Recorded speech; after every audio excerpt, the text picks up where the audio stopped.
Welcome back. For those of you just tuning in, I'm Rachel Ash. I'm here with Juhi Singh and Dr. Suzanne Steinbaum.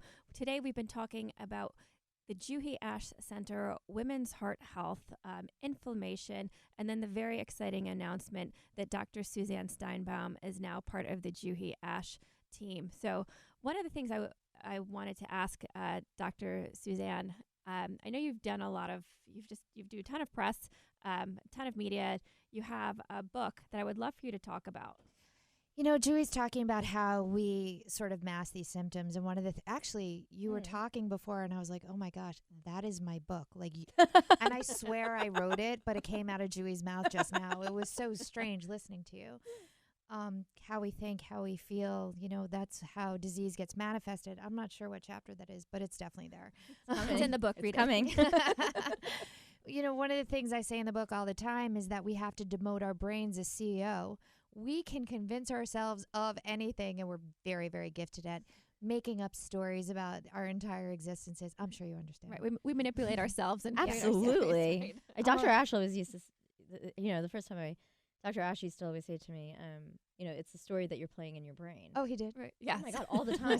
All the time. Yeah. I'm like, stop perseverating on that loop you got running in your brain because it's not working for anybody. Erase it. Yeah. So, demote your brain. And quite frankly, I actually have it hanging around my neck. It says live from the heart.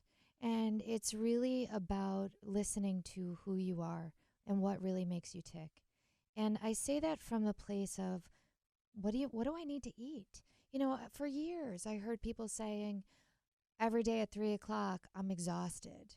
That's the sugar crash from the muffin you got at Starbucks in the morning. Do you know what I mean? And the understanding of what that was, it took us a little while to get it. Why are people feeling tired? Why is there inflammation? Why is there weight gain? It took a minute to realize it was all those carbohydrates and simple sugars everyone was eating. And by the way, I'm not saying that complex carbohydrates are bad for you. I'm not saying that at all. I'm saying sugars are bad for you. And it took a minute.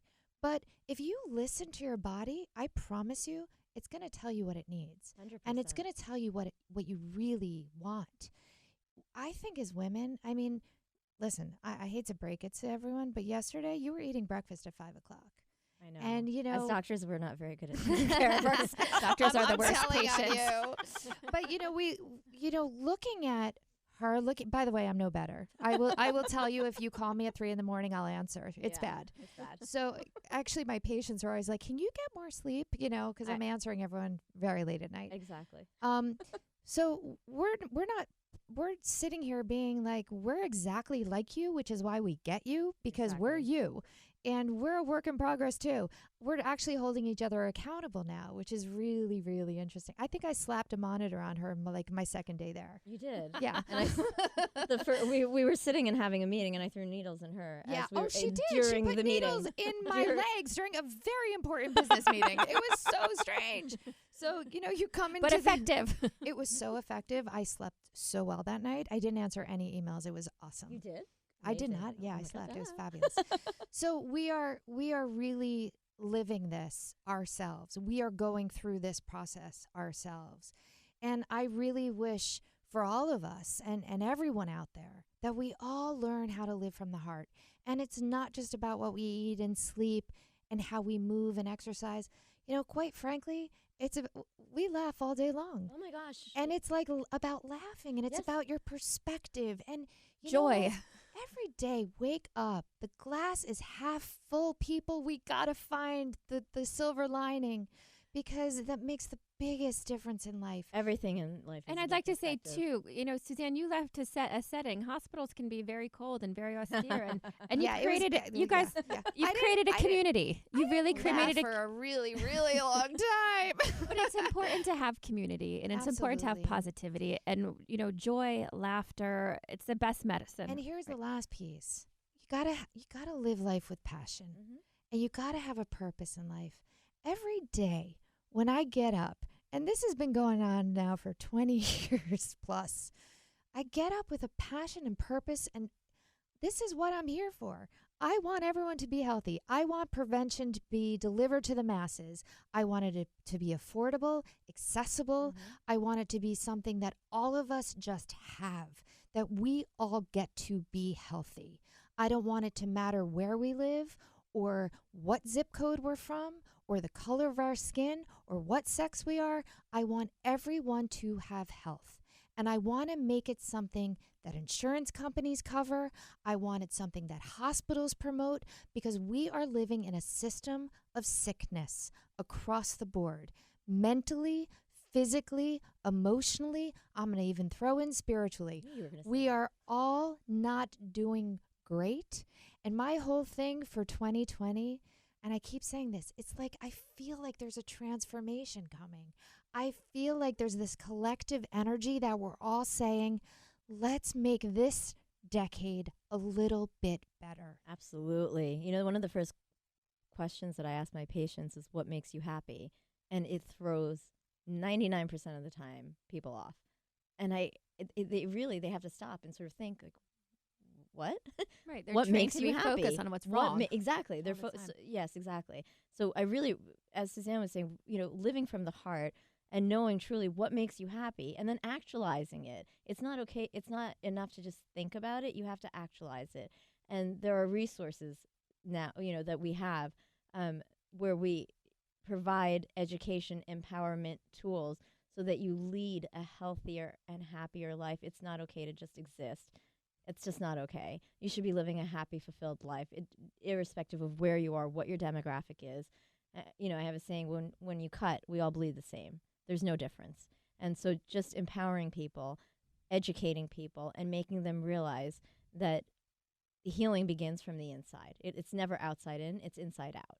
And to have this combination where we're able to assess on a very grassroots level and create protocols for our patients, because we care. That's the bottom line. We really, really care. When we're sending emails at 3 o'clock in the morning, which we should not be doing, by the way. I know. But 'cause we should be sleeping. But I mean, the bottom line is that we really we care, and that's it. That's what you really should be asking of your doctor. That is the bottom line. And so many people go to their doctor. They're afraid to ask questions. They're afraid to be wrong. No, we love questions. Yeah. And you two just are so inviting, and you're educational, and you're informative, and you care. And you both have, there's just so much heart and love that you put into your patients. You know, we have relationships with our patients. Absolutely. And I feel very committed. I say to many of them, you made a commitment to me. I made a commitment to you. This is a partnership. But at some point, I always say, if I'm going to be here, you better do your part. Exactly. And it's really a two-sided show. I really can't impress upon everyone enough that I feel like we really, really need to understand, each and every one of us, how to take care of ourselves. I think we have a little bit of a healthcare crisis. I think we're all kind of aware of that. I think that we have an epidemic of chronic disease, of obesity, of diabetes, certainly of heart disease. More people die of heart disease than anything else. And again, 80% of the time is preventable, and it's due to lifestyle. So we are dying of lifestyle in this country. It's so important. Get ahead of the curve. You don't need to wait until you're sick. Right. That's the main thing, is that we're focusing on prevention. I want to focus on prevention. We don't need to wait for things to implode. We need to figure out what's going wrong before it happens. My son is 9 years old. I've been giving him acupuncture since he was born because I don't want to wait for him to get sick. I want to stay on top of it. And so the minute I see something popping up, kid's getting stuck with needles, very tiny needles, but nonetheless, he's getting stuck.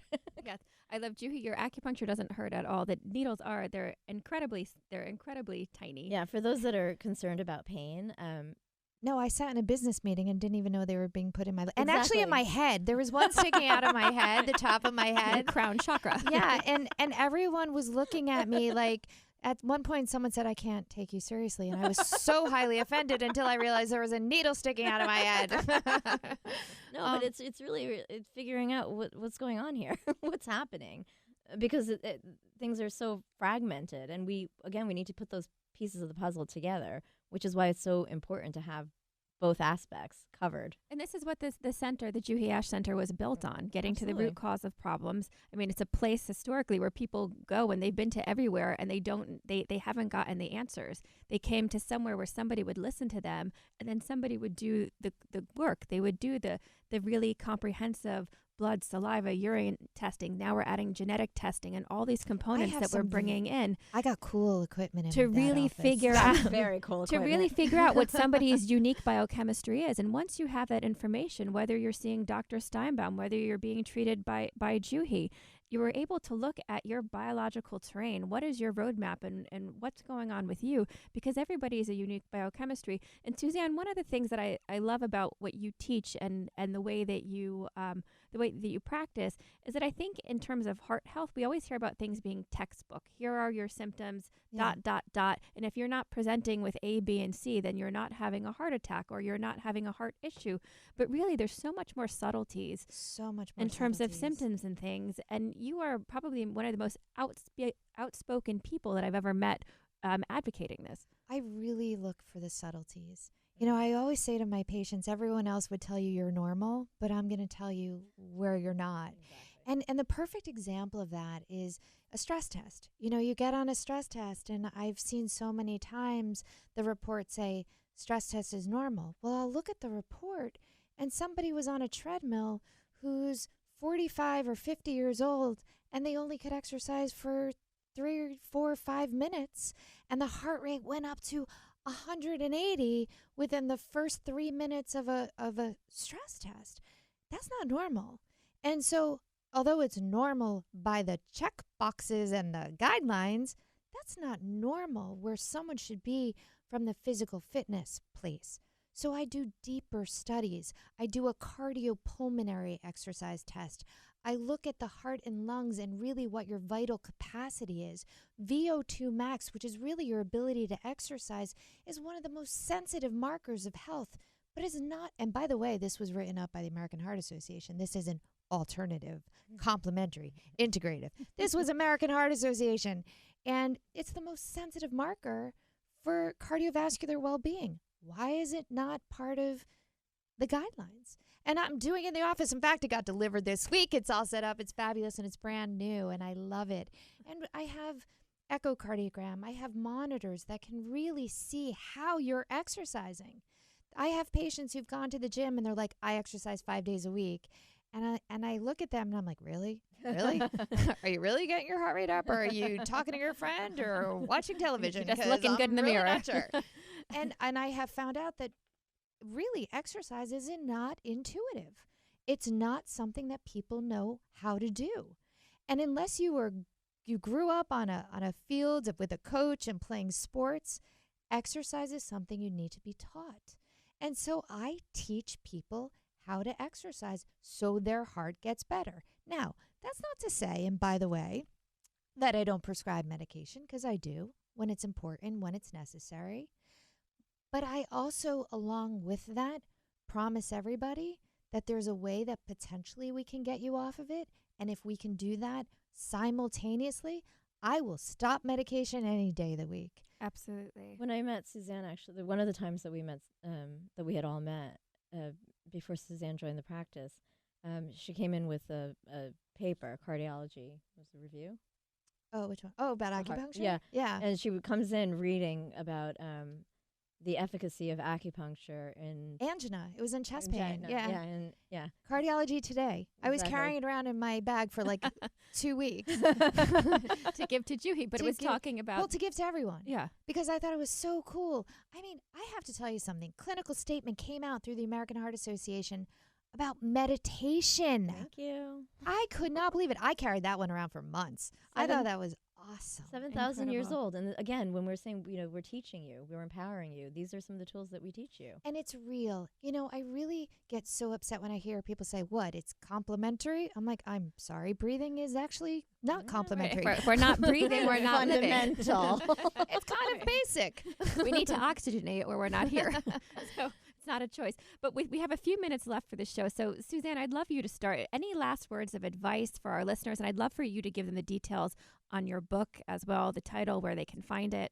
And then any last words of advice? Yeah. So my book is called The Heart Book, Every Woman's Guide to a Heart Healthy Life. Here's my advice. I have been doing what I love, and I have taken this incredible journey into joining Juhi at the Juhi Ash Center. The first week was challenging. Yeah, you took a leap of faith. And it was challenging. Yeah, but it was challenging. I said this to a colleague today on the phone. It was challenging, and I've never been happier. And what I like to say to everyone is, when I say live from the heart, sometimes it means taking risks. Sometimes it means not knowing. Sometimes it means having faith, but it certainly means that you need to live life truthfully, authentically, honestly. And I will tell everyone, the most important thing is that if you get educated and empower yourself with information, with the tools to be healthy, whether that's weekly acupuncture, whether that's daily exercise, whether that's diet, sleep, or taking medication, the tools are in your hands, and nobody needs to get sick, certainly with cardiovascular disease. Or any disease for that matter, because we are so focused on the prevention of disease. And I cannot emphasize it enough or state the importance more fervently than to know that this is in our hands, and it's in everybody's hands, and it's yours to change. I mean, it's yours to lose. And so when you're not feeling your best, that means that there's something wrong. And if there's something wrong, please get to your doctor. Come see us. We're here. Just also personally, this is so, as Suzanne was saying, she's very happy coming to the office. I am excited to come to work. And Dr. Ash was my mentor and father figure. And to see his legacy being carried out in such a beautiful way, which is something that we had talked about doing 10 years ago, makes me really, really happy and really, really proud. And Dr. Ash was also a huge Suzanne Steinbaum fan. I was a huge Dr. Ash fan. So I know to have both of you under one roof, taking, it's like he created an incredible foundation in terms of what he did in terms of integrative medicine, environmental medicine, and you two are like arrows into the future in terms of what you're doing, and then going even so much further beyond. Yeah. It's amazing, and I know he's watching us. He is watching us. He's so proud of us. He is for sure. But it's so exciting watching you two practice, and now seeing you two together under one roof just gives me the goosebumps, because I know how effective you are individually, and I know how community and team and just the way that you work and the way that you're open-minded and the way that you're both so smart, knowledgeable, and progressive and inspiring, that just whatever's to come is just going to be incredible. So Suzanne, I welcome you. Thank you. I have goosebumps that you're there. Juhi, I'm so proud of what you're doing. And super exciting. So for more information on the Juhi Ash Center, and if you'd like more information on Juhi Singh, on Dr. Suzanne Steinbaum, of any of the other practitioners, you can go online at juhiashcenter.com. That's JUHIASH center.com, or you can call us at 212-758-3200. That's 212-758-3200. We are located at 800A 5th Avenue and 61st Street in Manhattan, overlooking beautiful Central Park. Thank you so much for listening. Have a wonderful weekend.